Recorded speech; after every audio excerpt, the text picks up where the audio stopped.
Hello दोस्तों मेरा नाम है डॉक्टर अंकित सिंह और आज आपके साथ मैं डिस्कस करने वाला हूँ जो इन्फ्लेमेशन के अंदर एराकिडोनिक एसिड मेटाबोलाइट होते हैं ना, उनका क्या रोल होता है वो हम इस वीडियो के अंदर डिस्कस करने वाले हैं।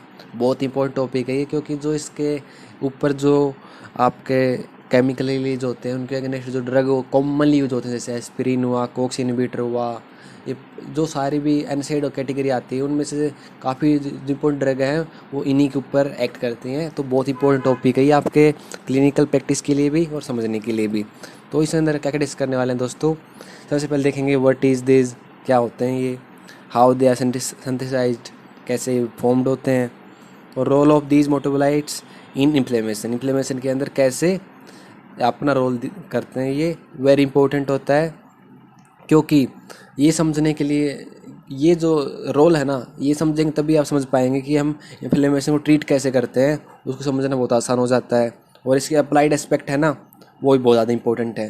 अप्लाइड एस्पेक्ट और इनसे रिलेटेड आपको क्वेश्चन हर बार हर एग्ज़ाम के अंदर देखने को मिलेगा।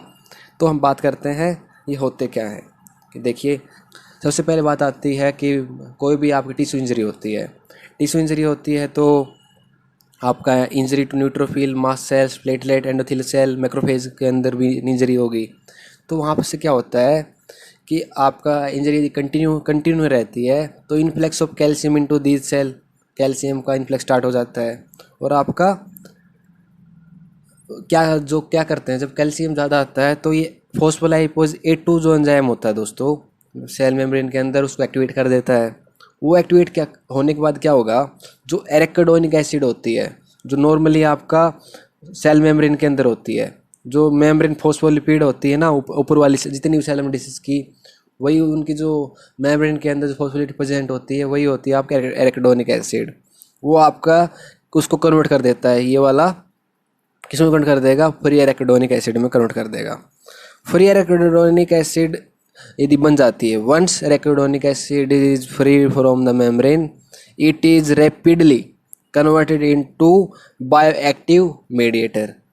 इंजरी हुआ, इंजरी ने इसको एक्टिवेट किया और एक्टिवेट आपका फ्री एराकिडोनिक एसिड ये एंजाइम बना देता है। जब ये फ्री एराकिडोनिक एसिड बनेगा तो ये बायोएक्टिव मीडिएटर को अंदर कन्वर्ट हो जाता है। तो these mediator are refer to the eicosanoids. आप बायोकेमिस्ट्री के अंदर पढ़े होंगे, शॉर्ट नोट भी आपने देखा होगा इसके ऊपर कि इकेनोसॉइड किसको बोलते हैं। इकेनोसॉइड किसको बोलते हैं, डेरिवेटिव्स ऑफ, बोलो, एराकिडोनिक एसिड। एराकिडोनिक एसिड के डेरिवेटिव को ही जो बायो एक्टिव मीडिएटर होते हैं उन्हीं को इकेनोसॉइड बोलते हैं। और derived from 20 carbon fatty acid से ड्राइव होते हैं। एग्जाम्पल क्या है दोस्तों, एग्जाम्पल कई बार पूछे जाते हैं, इन्हीं का तो रोल आता है। नेक्स्ट पेज के अंदर हम चार्ट देखेंगे, आपको घबराने की जरूरत नहीं है। प्रोस्टाग्लैंडिन्स, थ्रोम्बेक्सिन, ल्यूकोट्राइन्स, लिपोक्सिन्स आपका इकोनोसॉइड हैं जो फॉर्म्ड होते हैं इस पाथवे की हेल्प से। तो हम बात करते हैं कौन से कैसे होते हैं। पहली चीज़ आती है दोस्तों, आपके एराकिडोनिक एसिड है। एराकिडोनिक एसिड आपको दो पाथवे में जा सकती है, डिपेंड ऑन द एंजाइम, कौन सा एंजाइम एक्ट करता है। एक आपका साइक्लोऑक्सीजनेज पाथवे होता है, एक आपका 5 लाइपोऑक्सीजनेज पाथवे होता है। इसमें ये किसके थ्रू होता है, देखिए ये होता है आपका, यदि इस एराकिडोनिक एसिड पे एंजाइम एक्ट करता है वो है साइक्लोऑक्सीजनेज, कोक्स 1 कोक्स 2। यदि इस पे एक्ट करता है तो वो आपके कन्वर्ट हो जाता है प्रोस्टाग्लैंडिन G2 में। प्रोस्टाग्लैंडिन G2 फिर से कन्वर्ट हो जाएगा H2 में। और depend on the site of tissue वो आपका कन्वर्ट हो जाता है D2 में, E2 में, F2 अल्फा में, I2 में, और थ्रोम्बोक्सिन A2 में। तो ये मेन पाथवे होता है जिस पाथवे से आपके different type of chemical mediator बनते हैं फ्रॉम एराकिडोनिक एसिड। कौन सा पाथवे, ये साइक्लोऑक्सीजनेज पाथवे। सेकंड दोस्तों पाथवे कौन सा है, लाइपोऑक्सीजनेज पाथवे। इसमें आपको देखिए इंटरमीडिएट क्या होता है इसके अंदर, वो होता है आपका 5 हाइड्रोक्सी हाइड्रोप्रोक्सी इकोसेट ट्रेनोइक एसिड। ठीक है, ये इंटरमीडिएट होता है, हम पढ़ेंगे कि कैसे ये आपका नेक्स्ट होता है। देखिए ये आपका इंटरमीडिएट, ये आपका इसके ऊपर एक्ट करता है, इंटरमीडिएट हुआ। ये बाद में डिपेंड ऑन द साइट और depend on the site of injury वो आपका कन्वर्ट का क्या होगा, वो कन्वर्ट हो सकता है 5HET, तो थाई सबसे वो ऊपर वाला ही, वो आपका कन्वर्ट किस में हो सकता है, ल्यूकोट्राइन B4 में कन्वर्ट हो सकता है। 5 इस पाथवे में 5 लाइपोक्सीजनेज पाथवे में कौन से प्रोडक्ट फॉर्म्ड होते हैं वो हम डिस्कस कर रहे हैं। पहला प्रोडक्ट क्या होगा, लाइकोट्राइन B4। सेकंड आपका ल्यूकोट्राइन A4 कन्वर्ट हो सकता है, वो आपका C4 में कन्वर्ट हो सकता है, फिर वो आपको D4 में हो सकता है, E4 में हो सकता है, और A4 आपका B4 में भी हो सकता है। और आपका यदि इसके ऊपर 5 लाइपोक्सीजिनेज यदि एक्ट करता है तो वो आपका लाइपोक्सिन A4 और लाइपोक्सिन B4 में कन्वर्ट हो जाता है। ठीक है, तो डिपेंड ऑन द मतलब नेम ऑफ द एंजाइम, ये आपके डिफरेंट टाइप ऑफ जो केमिकल मेडिएट के अंदर कन्वर्ट होते हैं। तो आपके बाद थोड़ा हम बात करते हैं ल्यूकोट्राइन और जो लिक्विड, दो टाइप हो गए ना, एक तो प्रोस्टाग्लैंडिन जो आपका साइक्लोऑक्सीजनेज पाथवे से प्रोड्यूस हो रहे थे, और आप ल्यूकोट्राइन्स जो आपका 5 लाइपोक्सीजनेज पाथवे से प्रोड्यूस हो रहे हैं। तो prostaglandin mainly mast cell, macrophage, endothelial cell, other cell से प्रोड्यूस होते हैं, डोमिनेंटली साइक्लोऑक्सीजनेज पाथवे होता है। ये मेनली आपका ल्यूकोसाइट से और मास्ट सेल से प्रोड्यूस होते हैं, और आपका 5 लाइपोक्सीजनेज पाथवे मेनली डोमिनेंट होता है। ठीक है, तो नेक्स्ट आता है दोस्तों, आपको सेम ये इफेक्ट क्या करते हैं, ये इनका effect of this mediator inflammation. ये प्रोस्टाग्लैंडिन थे इधर वाले जो आपके एक डिफरेंट पाथवे था, ल्यूकोट्राइन से वो डिफरेंट पाथवे है। तो ये जो मेनली आप चेक कर देख रहे हो बेटे इस चार्ट की हेल्प से कि जो ये D2E2 आपका डिफरेंट टाइप ऑफ जो आपके प्रोस्टाग्लैंडिन है वो मेनली क्या क्या काम कर रहे हैं, वेसोडाइलेशन कर रहे हैं, ब्रोंकोडाइलेशन कर रहे हैं, ब्रोंकोडाइलेशन। ये आपका जो I2 है वो आपका प्लेटलेट एग्रीगेशन को इनिबिट करता है, नेगेटिव मतलब इनिबिशन, पॉजिटिव मतलब एक्टिवेशन। ठीक है, ये मेनली प्रोस्टाग्लैंडिन के एक्शन हो गए। थ्रोम्बोक्सिन A2 क्या करता है दोस्तों, थ्रोम्बोक्सिन A2 क्या करता है, वो आपका सबसे पहले तो प्लेटलेट एग्रीगेशन को एक्टिवेट करता है, और इसके साथ साथ वो आपका वैसोकंस्ट्रिक्शन भी करता है वेसल के अंदर।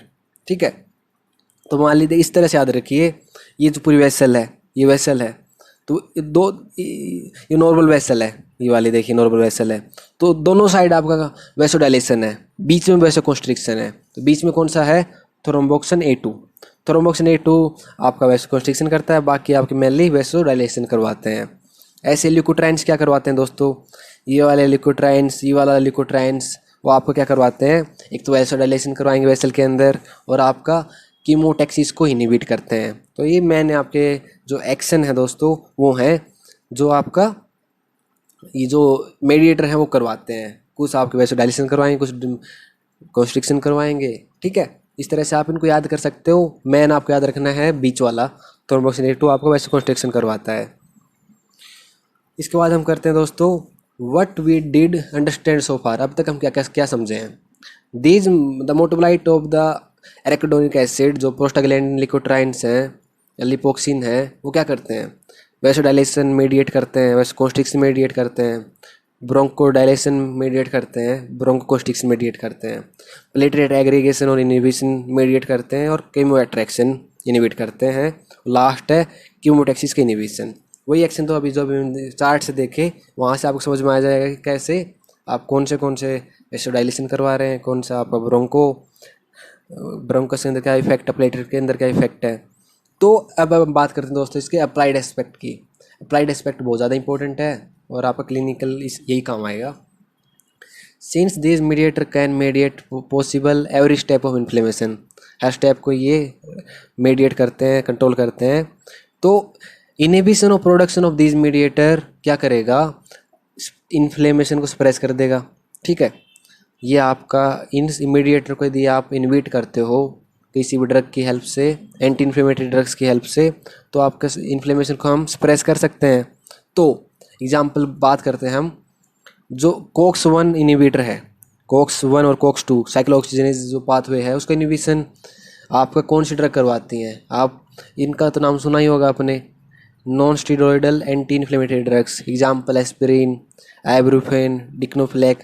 हर कोई कॉमनली सबसे मोस्ट कॉमन ड्रग तो ये लोग ये यूज़ करते हैं ना, दर्द हो कोई भी दिक्कत हो तो ये आपको पाथ पता होना चाहिए किस तरह से करती हैं, एनसेड होती हैं, COX-1 और COX-2 को इनहिबिट करती हैं, इन्फ्लेमेशन को इनहिबिट करेंगी और पेन और फीवर को ये रिड्यूस हो करती हैं। ठीक है, तो ये आप क्लिनिकल एस्पेक्ट हुआ दोस्तों। लास्ट आता है दोस्तों इसमें, जैसे एक ड्रग अभी आई है जील्यूटोन। जील्यूटोन क्या होती है? 5 लाइपोक्सिनेज इनहिबिटर होती है। ये ड्रग यूज़ होती है मेनली ब्रोंकियल अस्थमा के ट्रीटमेंट में, क्योंकि ये इनहिबिट करती है जो 5 लाइपोक्सिनेज पाथवे है ना, उसका इनहिबिशन कर देगी, तो आपका जो ल्यूकोट्राइन फॉर्म नहीं होंगे, तो आपका ब्रोंकोकंस्ट्रिक्शन नहीं होगा। तो ये आपका मेनली जो ड्रग है वो मेनली यूज़ होती है आपका अस्थमा के ट्रीटमेंट में। तो दोस्तों ये हुआ आपका पार्ट नंबर 5 जो हमने किया इन्फ्लेमेशन का। लास्ट पार्ट इन्फ्लेमेशन का दोस्तों वो है आपका cytokines role in acute inflammation. Cytokine 2 type के होते हैं, इंटरल्यूकिन और कीमोकाइंस। वो हम दोस्तों नेक्स्ट वीडियो के अंदर लास्ट पार्ट होगा इन्फ्लेमेशन का ये, कि आपका साइटोकाइंस का रोल को समझाए, क्लिनिकल एस्पेक्ट समझाएं, अप्लाइड एस्पेक्ट भी हम देखेंगे उसके। तो ये वीडियो आपको अभी तक अच्छा लगा है दोस्तों, वीडियो को लाइक कर दो अभी, और चैनल को सब्सक्राइब कर सकते हैं जिससे आपको आने वाली वीडियो पता चल जाए।